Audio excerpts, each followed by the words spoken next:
வெயில் காலத்தில் ஏற்படக்கூடிய அந்த உடல் உஷ்ணத்தை முழுமையாய் குறைக்கிறதுக்கும், அதே சமயத்தில் பித்தம் உடம்பில் அதிகமாகிடுச்சு. ஏன் நாமளே வெயிலில் போயிட்டு வந்தோம்னா பைத்தியம் பிடிச்ச மாதிரி ஆகி போகிறோம். அந்த அளவுக்கு ரொம்ப டென்ஷன், ரொம்ப வெயில் உஷ்ணம் தாங்கவே முடியல அப்படின்றவங்களுக்கும், ஏன் இந்த உணவு எடுக்கும்போது பித்தம் மட்டும் தனியாது, பைத்தியமும் சரியாகுது அப்படின்றது நிறைய பேர் பார்த்தோன்னா பேசிட்டு வராங்க.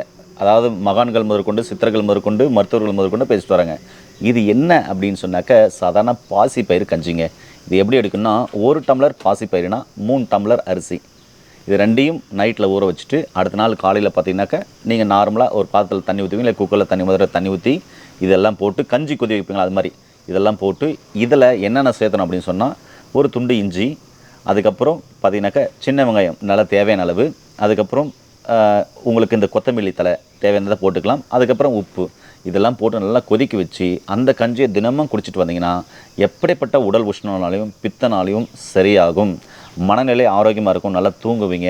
ரொம்ப ரொம்ப ஸ்ட்ராங்கான ஹெல்த்தை கொடுக்கக்கூடிய ஒரு அற்புதமான கஞ்சி இந்த கஞ்சி. முடிஞ்ச அளவுக்கு எல்லாருமே செஞ்சு குடிங்க. நம்முடைய சேனலை இது வரைக்கும் சப்ஸ்கிரைப் பண்ணலாம், சப்ஸ்கிரைப் பண்ணிக்கோங்க. நன்றி.